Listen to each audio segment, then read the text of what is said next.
Okay, so what if I told you that every single word you say isn't just describing the world around you, but is actually literally building it? It's a huge idea, so let's dive right in. And this might sound like something out of a fantasy novel, but it's a really deep philosophical insight. The idea is that language is, well, ontologically basic. What does that even mean? It means language isn't just some tool we invented later on. It's a fundamental part of what makes reality, reality. This comes from some heavy hitters, thinkers like Rowan Williams, Sergei Bulgakov, and Aleksei Losev, and it basically challenges everything we think we know about language. I mean, our common sense tells us that words are just labels, right? We see a tree, we call it a tree. We see a rock, we call it a rock. We just assume that language is kind of like a passive mirror, just reflecting a world that's already finished, all cooked and ready to go, just waiting for us to stick some names on it. It seems obvious, but these thinkers would say we're missing the entire point. So, what if language isn't a passive mirror at all? What if it's something way more active, maybe even rebellious? Let's take a look at how this whole mirror idea really starts to fall apart when you look at how we actually talk to each other. Right, so the first big clue to this magic of language is hiding in plain sight. It's something we use all the time, probably without even thinking about it. Metaphor. We tend to dismiss it as, just poetic stuff, but it's actually at the very core of how we understand anything. Just look at this comparison here. On the left, you've got the literal, kind of dry description. The company downsized. It tells you the facts.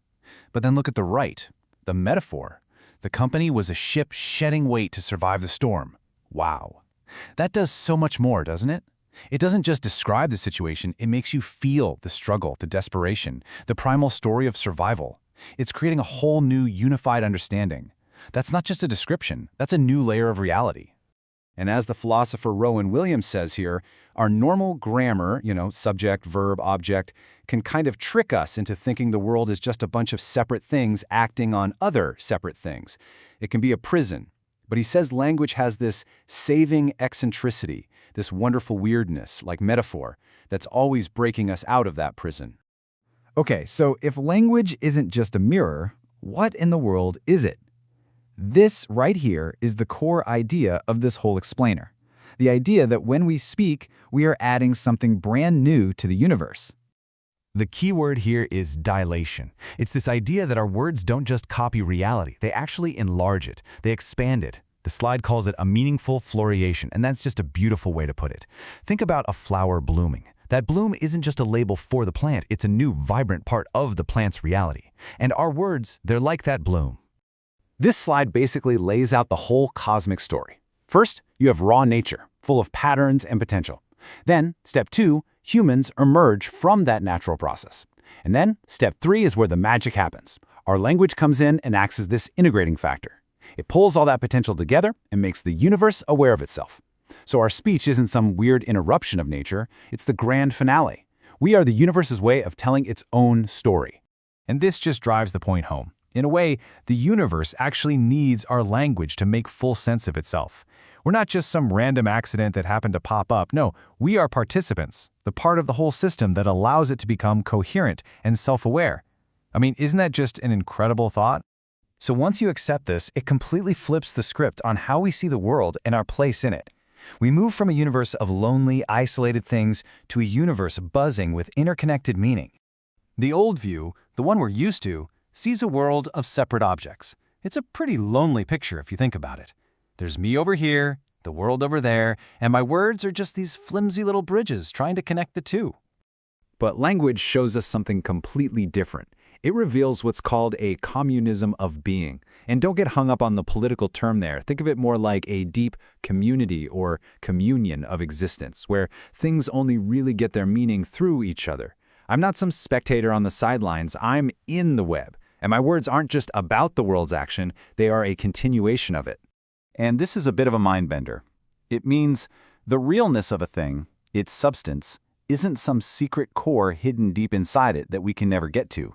No, its realness lies ahead of it, in all the future possibilities, all the new relationships that our language, our naming and describing helps bring into being. Just let that sink in for a second. But okay, if our language has this absolutely incredible creative power, where on earth does it come from?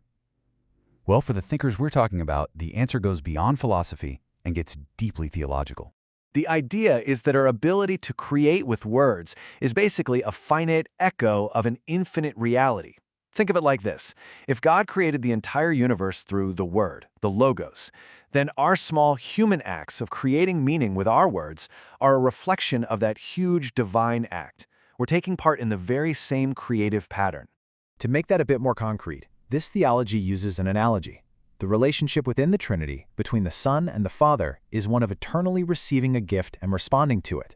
While in the same way, when we humans receive input from the world around us and respond creatively with our language, we're actually echoing that fundamental divine rhythm. It's a cosmic dance that's happening in our everyday chats. And for these thinkers, the ultimate blueprint for this whole creative act is the crucifixion. Now, why is that? Because it represents the ultimate act of self-giving, of making space for the other to exist. They argue that this is the deep grammar of all truly meaningful communication. To really listen, to really speak creatively, you have to set your own ego aside and make room for the other person's reality. That's the space where brand new meaning is born. So, let's bring this all back home. Every conversation you have, every metaphor you use, every single word you choose is a small but very real act of creation. It's not just noise hanging in the air. It is a genuine addition to reality. And that gives us a profound responsibility, which leaves us with the question you see on the screen. If your words truly build worlds, what kind of world are you building today?